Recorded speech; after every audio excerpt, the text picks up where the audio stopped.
The Pitch by Jeremy Front, with Richard Briers, Maureen O'Brien and Rebecca Front. Pitch, noun. For example, advertising or recommendation by salesmen, etc. Pitch, verb, intransitive. For example, to fall heavily on one's head.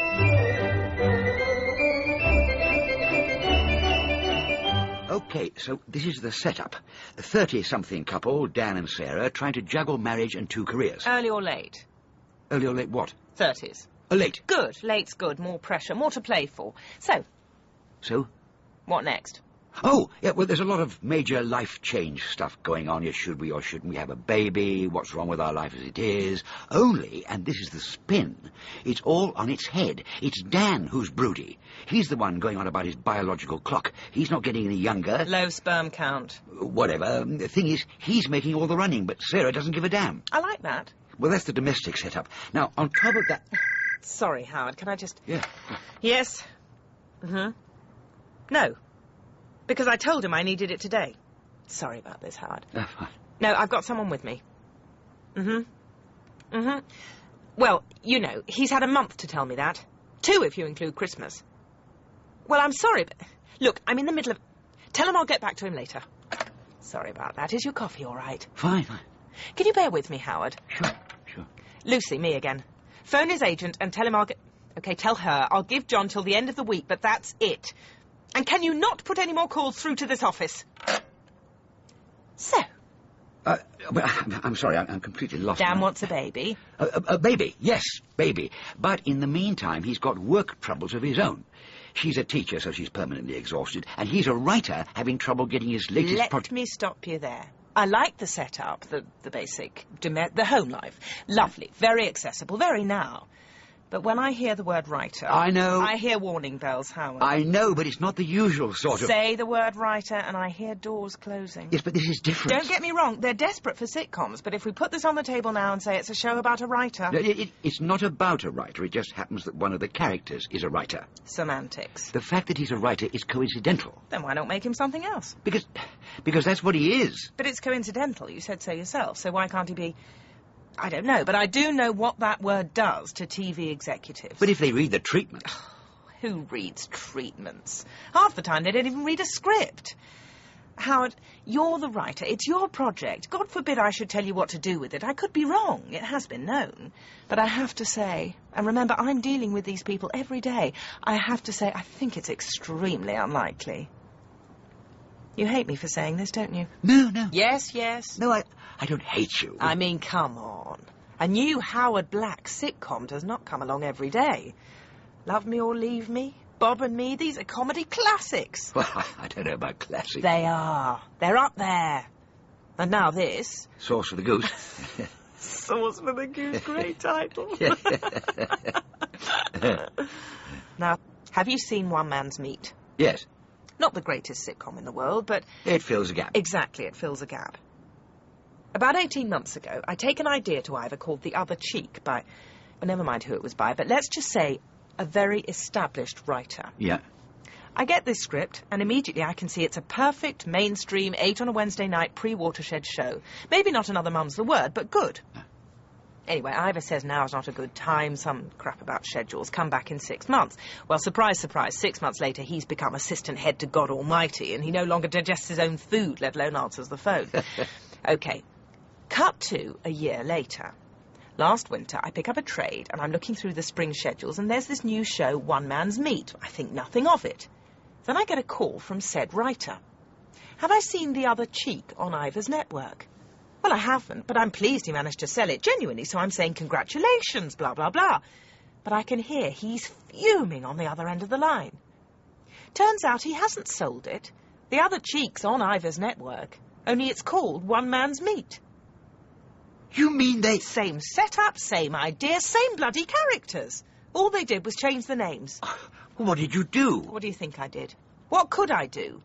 For better or worse, I'm in this business to make programmes. But it's plagiarism. How many writers can afford a court case?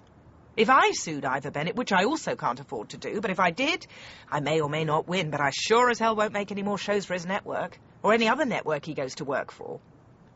So, Next time I went in to see him with a project, I didn't mention the other cheek, but I turned up with a lawyer and a tape recorder. We taped the whole meeting. I bet he loved that. Yeah, screw him. I don't know how I got on to... Anyway, all I'm saying is you can't trust anyone these days.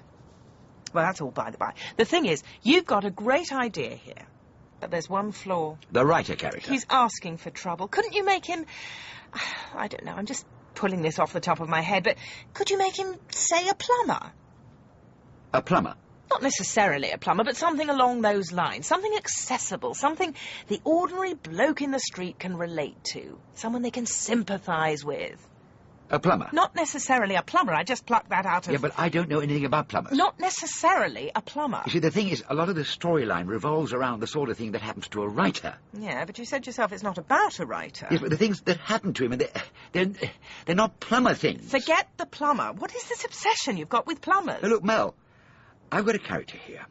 He's developed in my mind, he's come to life inside my head, and part of what he is, part of what makes him the way he is, the way he speaks, the way he behaves, all of that is informed by the fact that he's a writer. I understand. You see, it's difficult to just suddenly take one of my central characters and make him into... Please don't say that word. And give him an entirely different job. It changes the whole... Yes, I know. See, it's like pulling a single thread out of a piece of material. It seems simple enough at first, but pretty soon all you've got left is a pile of threads. Howard, believe me, that's why I've got the greatest respect for you. I couldn't do your job in a million years. But what I can do is try to guide you. I think it would be irresponsible of me not to do that. I mean, frankly, who cares about a writer? Tell me, what's your biggest problem? Me? Mine? Yours. What real problems could a successful scriptwriter have? I mean real problems. Imagine you've spent all week working in some dead-end job. You've got a pug-ugly wife, 5 horrible kids, and 15 bloody Alsatians. What do you care about a man who sits in a nice warm room in his nice warm house making up stories all day? What do you care that he wants a baby or that he's got writer's block? Why should you give a damn? What you want is to go down the pub with your mates, get rat-assed, go home and watch something that's going to make you laugh. About a plumber? A plumber, an electrician, a sewage worker, whatever. The important thing is he's just a bloke, like you. Well, not like you, but like them. His life also stinks. Especially if he's a sewage worker.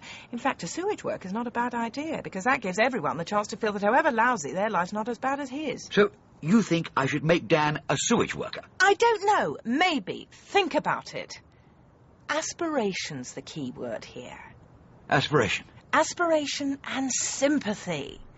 Now, if you can do that and make it funny, we've got a hit show on our hands. So what do you think? Can you do that for me, Howard? What do you think?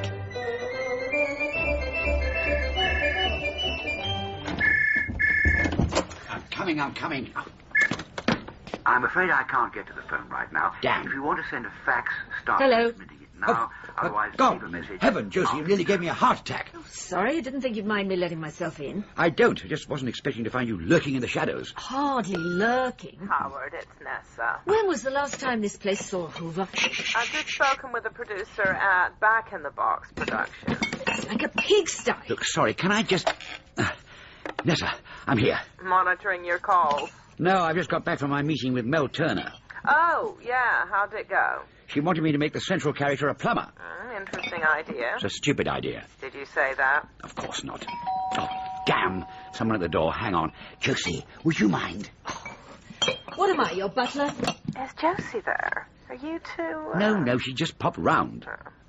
So, Mel Turner's a no-go. She's obviously after a mainstream sofa sitcom with an argumentative couple, truculent teenage kids, and the batty neighbour who pops in once an episode to borrow a cup of sugar. Oh, never mind. There are plenty more independents out there. Not exactly beating a path to my door. They will. They'd better. My calendar's emptier than Siberia. I've got school fees to pay, and God knows what it's going to cost when Jack starts university. I've got complete faith in you, Howard, and I think Sauce for the Goose is the best thing you've come up with in ages. It's the only thing I've come up with in ages. We only sent the treatment out a month ago. 3. Is it? Well, 3 months is nothing. You know that. Look, I just need to get something off the ground. I am desperate. Well, that's why I'm phoning. There's a new Saturday night primetime show coming up, and they're practically begging for you. It's called Fun and Games. Let me stop you there, Nessa. You know I don't do gags anymore. I know it's not high art, but the money's good. Please don't tell me what they're offering. You just said you were desperate. Not that desperate. I don't write gags anymore. I was doing that 30 years ago. All right, point taken. Listen, I've got someone on the other line. Yeah, damn. Have you got any sugar? What do you want sugar for? I don't. It's Mr. Hughes next door. He wants to borrow a cup of sugar.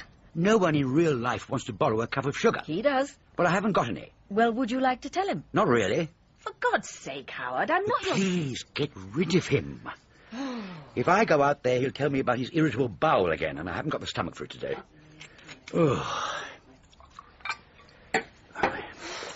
You owe me one. Drink? I'm on a detox. I need every bit of tox I can lay my hands on tonight. It wouldn't do you any harm to flush out your system. My system's just fine for a stressed-out, middle-aged scriptwriter who drinks too much and eats badly. You're living like a pig. Well, come back and civilize me. We've discussed this. We're a great team. Stop it, Howard. I'm no good without you. You're no good with me. Let's just change the subject. How's Brendan? It's Brenda, and she's fine, thank you. She's training to be a Reiki therapist. Really? That's a surprise. Why are you so hostile to anything new? I don't know. Let's ask Brenda. Maybe she could read my aura, see if there's too much purple in my spectrum. Ha, bloody ha. Read any good Gertrude Stein lately? Don't start. I'm just trying to show an interest in your lifestyle. It is a lifestyle, isn't it? I mean, you people do call it a lifestyle. I'm not gay. Nothing to be ashamed of. If I was, I wouldn't be, but I'm not. I'll make you a promise, though. If I ever discover I am, you'll be the last to know. You can be a heartless cow sometimes. Did you know that? I didn't come round to trade insults, but if you want me to start... No. You're drinking too much. Are you surprised? So, to what do I owe the ... It's Jack. What's wrong? Calm down. Nothing's wrong. He's dropped out of school. He's what? He wants to go to Peru. Oh, right, of course. Stupid question. What the hell's he going to do in Peru? There's a tribe, the Machu something. I can't remember the exact name. The name is irrelevant. It's some sort of anthropological exchange. They need help with an irrigation system, and in return, he learns about their way of life. He can't wash out the bath. What does he know about irrigation systems? He doesn't need to. He's going with a group. It's all properly organised. Great. Maybe the macho, whatever, would like to send over one of their kids to do a bit of landscape gardening for me. Yep. This is why he came to me first. Yeah, because he knows you're a soft touch. Because he knows what a small-minded suburban reactionary you are. Hey, look, it's my suburban small-minded reactions that are paying for him to screw up his life. Your ego is unbelievable. Everything comes down to you. The whole world revolves around you. You. I'm concerned about his future. No, you just want to be able to tell your drinking mates that your son's at Oxford. That's not fair, just because I... What are you doing? Turning the tape over. What tape? It's my therapist's idea. I tape all our arguments. Then I can listen back and work through it. Or just wipe it. I don't believe this. You should try it. Why not video the whole thing? In fact, why don't you get a documentary crew to follow us around? You'll probably end up with a series and a BAFTA. It's about time one of us did. Bitch. You've spent the last 30 years cannibalizing my life. That's different. How do you think it feels to see yourself portrayed on screen as a stereotypical Guardian-reading man-hater? If the cat fits? Oh, talk about sitcom. If I wrote this, no one would believe it. My wife's taping my life and my son's about to become an Aztec plumber. Write it down, Howard. Write it down. Never waste a good line, even if it is at the expense of your family. Jessie, where are you going? I can't talk to you if you're going to be like this. Call me when you've calmed down. Are you free in 2090? Stick another pint in that, would you, Bob? Certainly. Hello, gorgeous. Charlie. Drinking alone? Just popped in for a pint. Come off it. Fair cop. What are you drinking? Very Christian of you. I'll have a grouse. Large scotch when you've got a minute, Bob. Oh, how's life? Absolutely fantastic. Yeah? No, complete and utter crap, tell the truth. What are you working on? Do the words fun and games mean anything to you? Saturday night prime time? That's the one. The ritual humiliation of working-class families, praying they'll win the star prize. Hosted by an ex-model and a footballer looking for a career change. You're looking at the new script associate. Well, I hear the money's good. It's the only thing that is. There you go. Thanks. Cheers. Cheers. Family all right? You know Josie and I... Yes, sorry to hear about that. What about the boy? Still at school, is he? He's about to go to Oxford. Oxford, eh? Clever lad. You must be very proud. Yes. And Toby? He's just finished at RADA. After all my warnings, my son's an actor. God, I'm sorry, Charlie. I begged him to go into stand-up. I said to him, if you go into the business, stand-up comedy's the thing. Make it as a comedian. The world's your oyster. You can move on to chat shows. Become a novelist. You're right. Stand-up comedy and psychological counselling, the two growth industries. Oh, kids, eh? I tell you, if I could afford to, I'd pack it all in tomorrow and open a nice little pub in the country. Oh, yeah. I can just see you the other side of the bar. I wouldn't mind. You drink your own profits in a month. It couldn't be worse than writing gags for fun and games.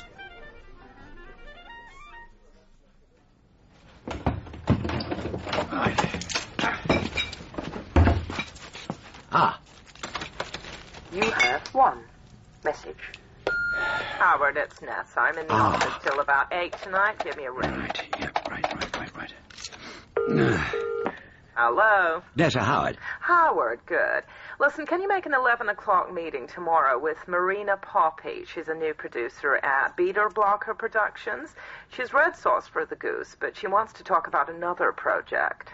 What other project? So all she'd tell me was it's a new sitcom, but there isn't a writer attached.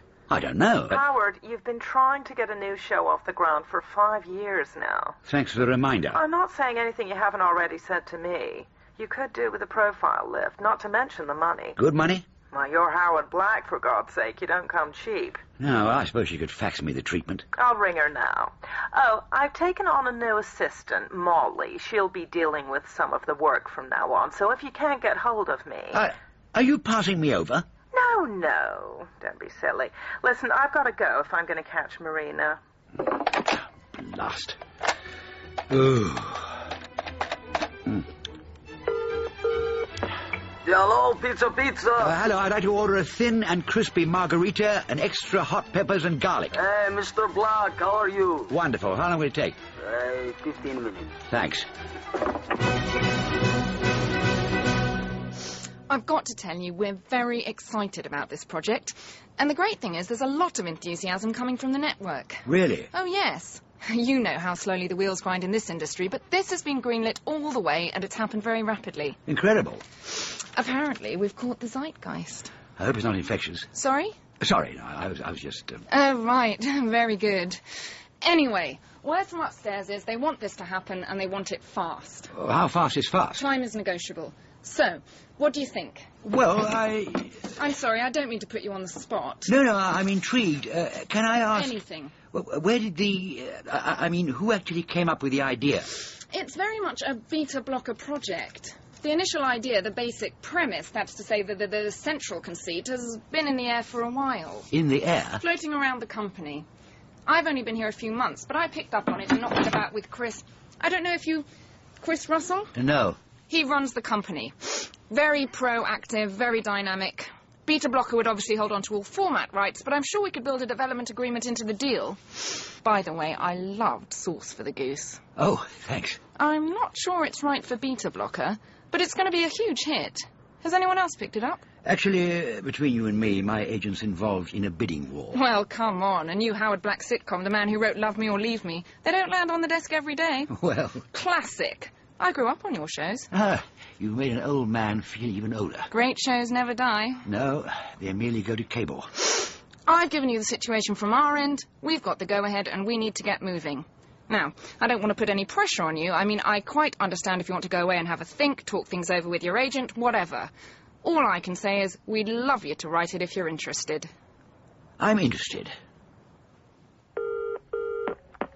Molly Sutton. Oh, I was trying to get Nessa. I'm afraid she's not here. I'm her assistant. Can I help? Well, this is Howard Black. When she gets back... Howard Black, I was trying to call you to see how the meeting went at Beta Blocker.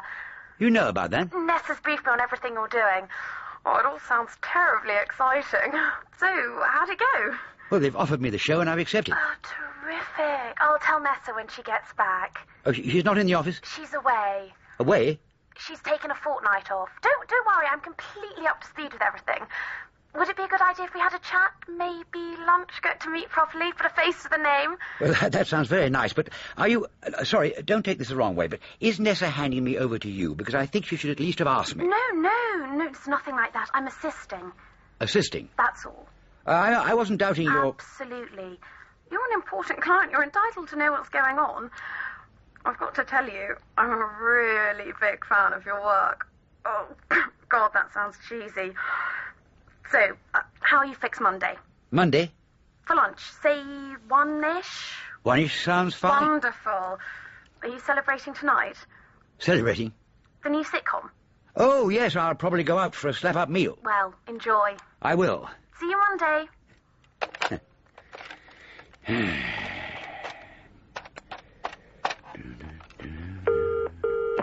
Light of India. I'd like to order a takeaway. Okay, Mr. Black. How are you, sir? Yes, I'm fine, thanks. I'd like a portion of onion bhaji, a chicken madras. Hello. Yeah, I'd like to order a large haddock and chips. Make that a large chips. A side portion of mushy peas, a pickled onion, and a gherkin. Yes, I'll have pita bread stuffed with falafel and salad, and a portion of those extra hot chilies. Peru? Yeah, Peru, for God's sake. What are you to do in Peru? You may well ask. Helping with an irrigation system or something. My son, the Aztec plumber. You should put that in a script. Ah, no, believe me. Anyway, life wouldn't be worth living. As it is, Josie says I'm a vulture. A vulture? Yeah, picking over the bones of our marriage for the sake of a few laughs. Oh, isn't that a writer's job? Maybe. Anyway, that's the story of my life. What's yours? Mine? Oh, very boring. Sent to posh school, left posh school, went to Oxford, left Oxford, got a job with the agency. You went to Oxford? Yes, why? I just thought... no, forget it. What? Silly idea. Howard? Well, I was wondering if you were to have a word with my son. You know, tell him what a brilliant time you had as a student. Why would he listen to me? Well, you're nearer his age. I'm just a boring old reactionary. I don't think you're boring. Thanks for the half compliment. Age is in the eye of the beholder. I wish. It's true. Ah, the optimism of youth. Some women prefer older men. Tell you what, one good turn deserves another. Meaning? I'll speak to your son... Jack? Jack. I'll speak to Jack if you'll read my script. You write? Well, I'm trying. Oh, what have you written? I've tried to write a sitcom. Oh, God, what am I saying? I'm talking to Howard Black about my sitcom. This is so embarrassing. Forget it. Forget what I just said. I'll read it if you want me to. Would you? Yeah. Really, I'd love to hear your thoughts. My thoughts are at your command. Send me a copy. Actually, this will sound awful, but, I just happen to have a copy with me. A feta salad, some dolmades, a portion of deep-fried calamari. Hello, I'd like 1 egg fried rice, 1 monk's vegetables, and a stir-fried bean curd in... Well, yes, I ordered some sushi an hour ago. Still hasn't arrived.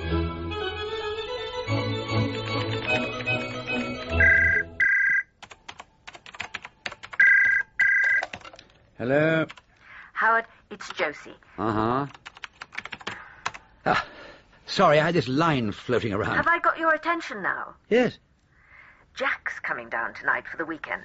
I think he'd like to see you. That'll be a first. Can you take this seriously for a minute? Yes, he wants to see me. Good. I want to see him, too. I've met someone who recently left Oxford, and she said she'd be happy to have a chat with him. You won't come on heavy, will you? And what do you take me for? Only I think he's feeling quite vulnerable at the moment. I just thought she could tell him what it's like. He ought to have all the facts before he makes any big decisions. Even you must agree with that.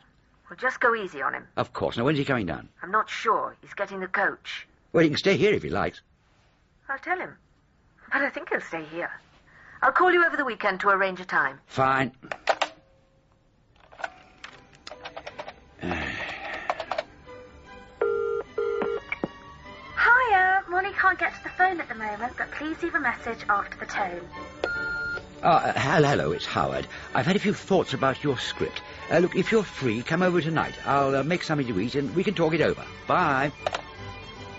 Oh, my God. Look at this place.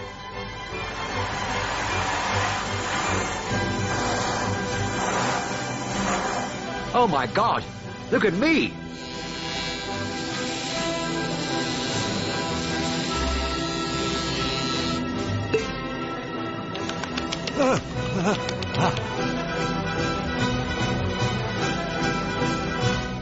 Hello, Howard. Find it the usual. Actually, I'm in a bit of a rush. What do young women drink these days? Chardonnay. Can't go wrong with Chardonnay. OK, 2 bottles of Chardonnay. 2 bottles of Chardonnay? Hello, Charlie. Having a party? My agent's coming over. There you go. If the young lady doesn't like it, you can blame me. Young lady? I've heard Nessa called a few things, but young? No, it's not Nessa, it's her assistant. How much, Bob? 17 quid to you. 17? I wanted a couple of bottles of wine, not the whole bloody pub. There you go. I hope she's worth it. It's business, Charlie. Whatever you say. How's fun and games? They fired me. What? Why? It's bombing, so the producer in his infinite wisdom thought a younger script associate might beef things up. Out with the old, in with the new. I'm really sorry, mate. Oh, forget it. This has just underlined what I've known for a long time. There's no market for my kind of stuff anymore. Oh, rubbish. It's a young man's game. People always need good writers. Cream always rises to the surface. Unfortunately, so does crap. Light entertainment's not what it was. True. What are you working on? I mean, apart from your assistant agent.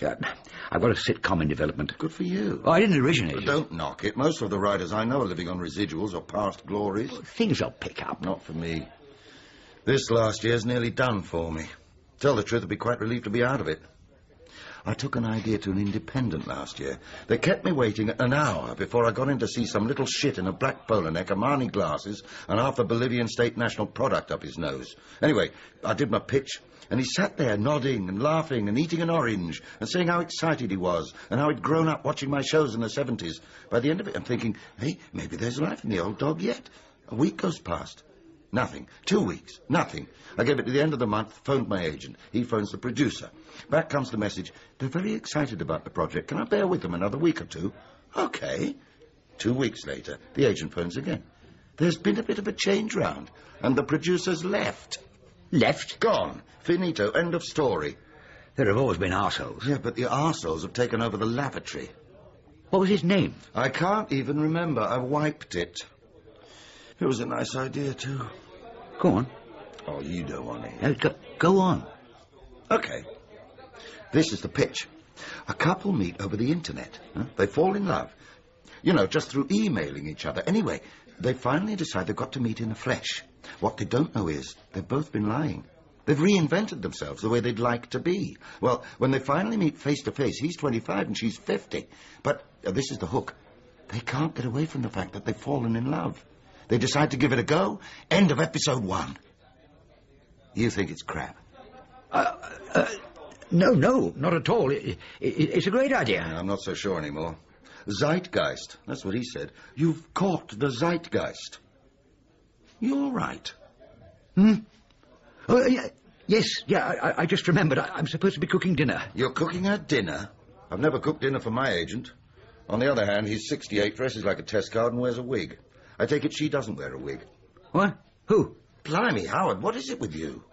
I'm sorry, I've got a lot on my mind. Russell. What? The arsehole, Chris Russell, set up a company called Beta Blocker.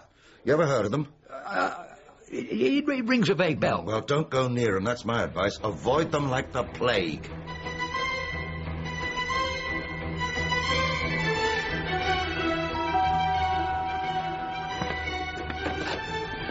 Molly.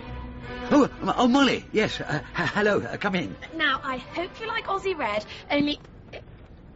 Howard, are you all right? Yes, no, not really. Well, what's wrong? Come through. I nearly phoned you to postpone, and I thought you're just the person I need to talk to, especially as Ness is away. What's up? Well, I bumped into an old friend, another writer, and, did you say Aussie Red? What? Oh, yes, here. Oh, thanks, I could do with the drink. Well, the long and the short of it is, I think someone at Beta Blocker has ripped this guy off. In what way? He described a sitcom he pitched to Chris Russell last year, and it was identical to the one I'm doing for them now. Are you sure? Positive. Well, what are you going to do? Well, I'm not sure. Did you tell him? I couldn't. He just gave me this tale of woe about his career going down the pan. I mean, how could I turn around and tell him it's worse than he thought? The man could kill himself. Cheers. Cheers. This is terrible. The wine. The situation. Oh. I don't know what to do. These things usually look worse than they really are. Try not to make any big decisions in the heat of the moment. Well, morally, there's no decision. I've got to pull out. Can you afford to? Well, of course I can't afford to, but I equally can't afford to have every writer in the business say that Howard Black stole another man's idea. I think maybe I should go. No, please. I'm sorry. You come round here to talk about your script and... Don't be silly. Have you met this... What's his name? Russell, Chris Russell. No, I've been dealing with Marina. Do you think she knows about it? Haven't got a clue. And you're absolutely sure it's the same project? It can't be a coincidence. Then you'll have to confront her, unless you want me to. And... No. I'd better do it. I'll call her first thing Monday morning. More wine. Now, this script of yours... Don't forget it. You've got enough on your mind. No, I asked you over for dinner. Dinner? I completely forgot. I bought some pasta and...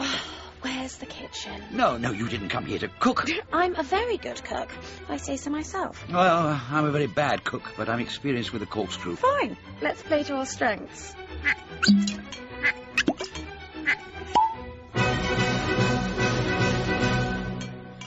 So, you don't think it's a complete disaster? Disaster? Disaster. You didn't think it was hopeless? No. Personally, I wouldn't have used quite so much garlic. The script. Oh, the script. You don't think I'm completely wasting... No, not at all. Like I said, I think it would benefit from a couple more drafts. You're just being kind. I'm never kind to other writers. You're being kind to me, so you obviously don't think of me as another writer. I'm trying to encourage young talent. Young I may be. I like you. Oh, sorry, that was wrong of me. How do you know it wasn't wrong of me? Because I'm rather drunk. I'm rather drunk too. But I made the first move. And I'm making the second.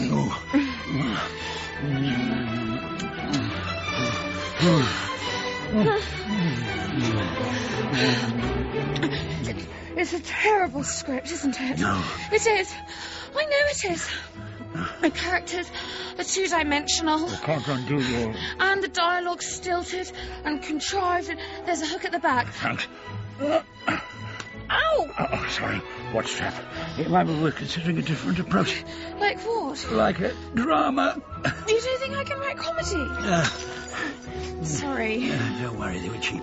My God, you've got lovely... Ouch! Sorry. You're right. I can't do comedy. No, I didn't say that. But comedy is a very specific discipline. Yes. Especially... Yes! Sitcom. Try writing from personal experience. Yes! You're right! You're so right! I'm going to start again. Good idea. Comedy's not for me. I'll write something tough, Yes. hard, Yes. gritty. Yes, God, I want to. What the hell? Dad, it's... Jack, this is Molly. We were just... Excuse me a moment. Looks like a nice girl. Girl being the operative word. Your mother said she'd phone. I wasn't expecting you. I haven't seen Mum. I came straight here. Howard, I think I'd better be going. No, don't go. I'm sure you two have a lot to catch up on. No, I mean, look, we've got plenty of time to... Look, listen, why don't I make some coffee and we can all... Dad, maybe you should put some trousers on first. Trousers? Right. Yes. Yeah, I'll call you in the morning. Good night. Well? I told her I'll stay here tonight. Was she all right about it? Fine. Why wouldn't she be? No reason. Well, that was a nice evening.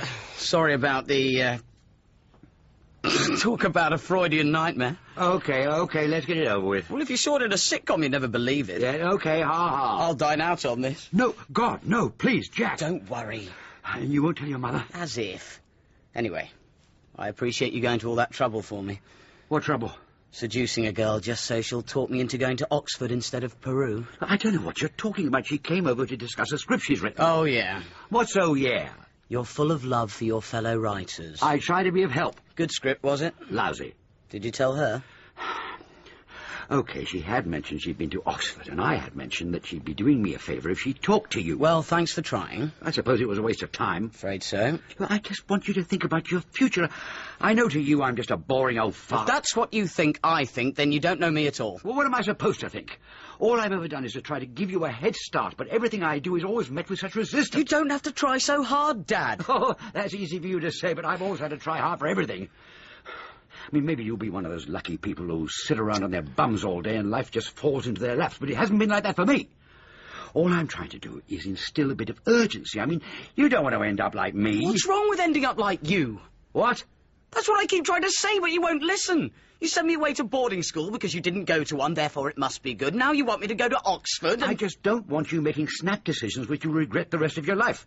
One thing I've learnt, you can bugger things up very quickly, which can take a very long time to unbugger. I don't think you can unbugger something. Like death and virginity. You either are or you're not. Can I use that? For a small fee. How about a large Armagnac? That'll do. So, Molly, is she as serious? I mean, are you two... The whole thing tonight, we were drunk. She came over, we got drunk. I turned up. A sordid little incident I'd rather forget. She likes you. You think? Definitely. Well, I like her, but it's ridiculous. I'm twice her age. It's a recipe for disaster. Next thing I grow a ponytail, buy a sports car, then she'd dump me and I'd be just another tragic old sod trying to hang on to his youth. I've got enough tragedy in my life, thank you very much. My agent's buggered off on a holiday without telling me. My wife's left me for another woman. No, she hasn't. I know it must be painful for you, son. Look, Mum and Brenda are just friends. They're both seeing other men. Great. Bloody great. At least before I had the consolation she preferred women, now it's clear she just hated me. She doesn't hate you, and your life is not full of tragedy. Stop being so self-pitying. What? If you like Molly, keep seeing her. If Nessa's not pulling her weight, get another agent. Easier said. I'm not exactly flavour of the month. I haven't had a successful show for 5 years. And to cap it all, I'm writing a show which I'm going to have to drop because I've discovered that the producers have stolen the idea from another writer. No. Worse still, a writer I know. That's what I'm trying to say. Just when you think everything's fine, life has a nasty way of kicking you in the pants. When I was about your age, I was in advertising, writing copy for dog food commercials. There were 4 of us in a Dickensian little attic in the middle of Mayfair. Well, after about 10 years of this, I started feeling nauseous in the mornings. Weekends were fine till Sunday night. I remember looking round the office at all these frustrated novelists or playwrights or poets and thinking, there's got to be more to life than this. There was one old bloke, Cyril Lewis. He'd been there 20 years when I joined, and it was a standing joke with us that one day Cyril was going to finish the novel he'd been writing for God knows how long. I mean, he'd fought in the Battle of Britain, and he'd been writing it then. Oh, when I look back, it would be cruel for laughing, but it was a laughter of fear. Fear that there but for the grace of God go I. And there was poor old Cyril in his tweed jacket, scribbling away and quietly drinking himself to death. Cheers. Cheers. So I got out. A year later, I'm sitting in the BBC with 5 other writers, writing material for some comedian or other, I can't recall.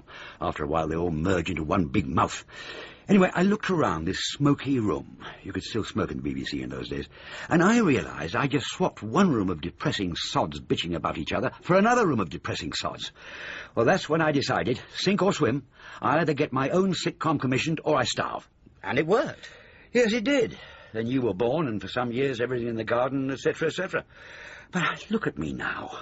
I'm 38 years older than you, and I'm still running around like a blue-ass fly from meeting to meeting, brown-nosing producers half my age, pitching my heart out, and I've got to face the fact that my career's on the skids. I don't believe that for a minute. I don't think you do either. I made my bed, as they say. I made my choices. I made my decisions, and for a while it paid off. What scares me is, when I look in the mirror now, I don't see me anymore. I see poor old Cyril Lewis. Well, things will change. They better, because I'm not ready for the big celebrity golf course in the sky yet. But you've got to think about your future. Try to imagine yourself at my age, looking back over your life and wondering, did I make the right decision turning down Oxford and going to make irrigation systems in Peru? I'm not going to Peru. What? I've changed my mind. Oh, that's marvellous. You won't regret this, Jack. I promise you won't. Don't get too excited. I'm not going to Oxford either. So? I've been offered a place at film school on the script writing course. Oh, my God. How How's the script coming along? Oh, the script's fine. This has nothing to do with the script. Oh. This is about the idea. What idea? The original idea behind the sitcom. I'm not sure you've told me the whole story.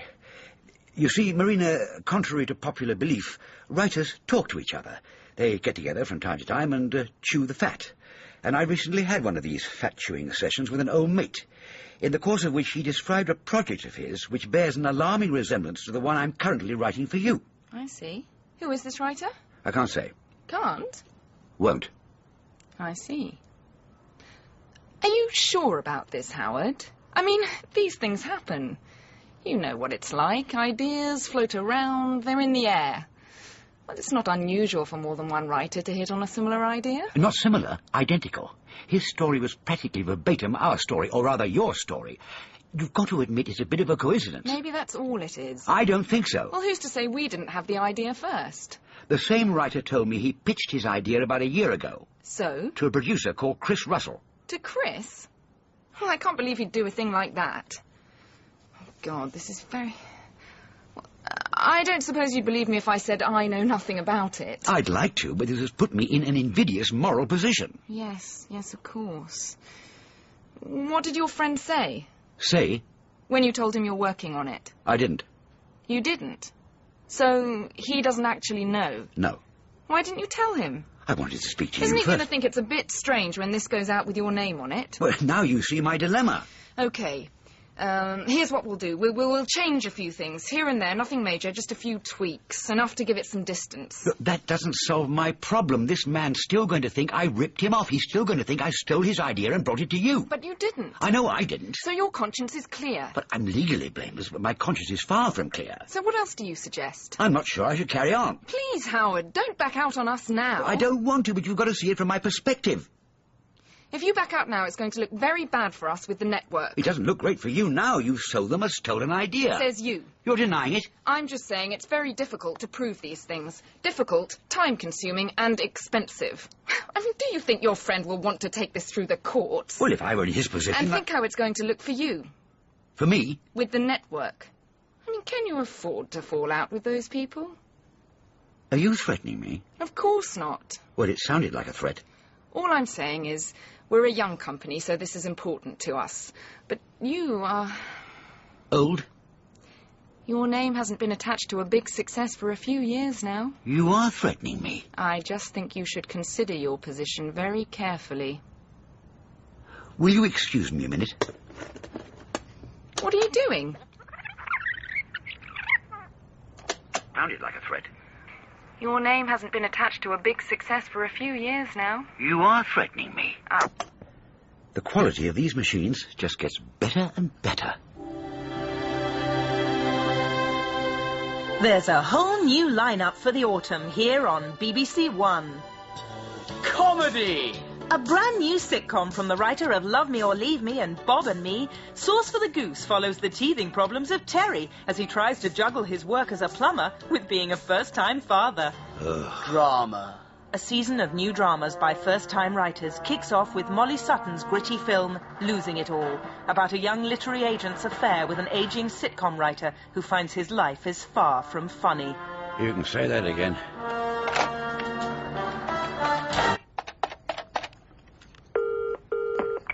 Light of India? Hello, I'd like to order a takeaway.